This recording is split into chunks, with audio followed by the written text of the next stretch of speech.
Challenge हमको नहीं दूर करना है, चैलेंज तो बिहार की जनता को दूर करना है।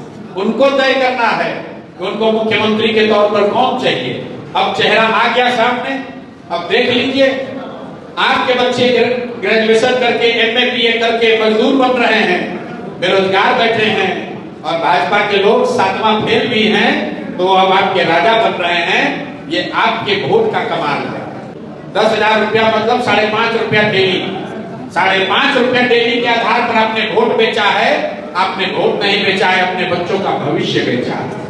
आपने वोट नहीं बेचा है, अपने बच्चों का रोजगार बेचा है। आपने वोट नहीं बेचा है, अपने लिए इंदिरा आवास और अच्छी स्वास्थ्य व्यवस्था बेची है। तो अगर गलत करोगे भाई तो गलत ही होगा। कोई प्रशांत किशोर, कोई नेता, कोई दल बिहार को नहीं सुधार सकता है जब तक बिहार के लोग नहीं सुधरेंगे, जब तक सीमांचल के लोग नहीं सुधरेंगे, तब तक कोई बिहार को नहीं सुधार सकता। ज्ञान की भूमि बिहार को ये चाल चरित्र चेहरा का दावा करने वाली भाजपा का पहला सौगात है। ऐसे व्यक्ति को मुख्यमंत्री बनाए हैं जिसका चाल चरित्र और चेहरा तीनों चर्चा का विषय होना चाहिए। लेकिन ये नई भाजपा है और इन्होंने दिखाया है कि बिहार को अब गुजरात से चलाया जाएगा।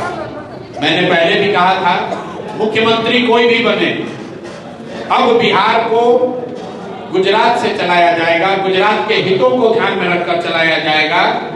और इसका मतलब है कि बिहार से पलायन बंद नहीं होगा। पलायन बंद इसलिए नहीं होगा कि अगर बिहार से 10-12 हजार रुपए में काम करने के लिए नौजवान लाखों की संख्या में नहीं उपलब्ध होंगे तो 30 लाख से ज्यादा लोग गुजरात में मजदूरी करने के लिए मिलेगा कहां से। तो जो आज यहाँ मुख्यमंत्री बने हैं, व्यक्ति की बात नहीं है, उनकी चाबी, उनका रिमोट कंट्रोल अमित शाह के पास होगा, जिनकी प्राथमिकता ये है कि गुजरात में 10-12 हजार रुपए में काम करने के लिए लाखों बिहार के लड़के ट्रेन में, बस में जानवरों की तरह बैठकर जाते रहे। आने वाला जो समय है उसमें गुजरात का आदमी फैक्ट्री में मालिक रहेगा और बिहार के बच्चे उन्हीं फैक्ट्रियों में मजदूरी करेंगे। इसका दोष किसी नेता और दल को नहीं है, इसके लिए हम और आप दोषी हैं, क्योंकि हम लोग मोदी जी का भाषण सुन के वोट दिए हैं, हिंदू मुसलमान बनकर वोट दिए हैं, जातियों में बढ़कर वोट दिए हैं, 10,000 रुपए के लालच में वोट दिए हैं। तब उसका खामियाजा भी हम ही को और हमारे बच्चों को भुगतना पड़ेगा।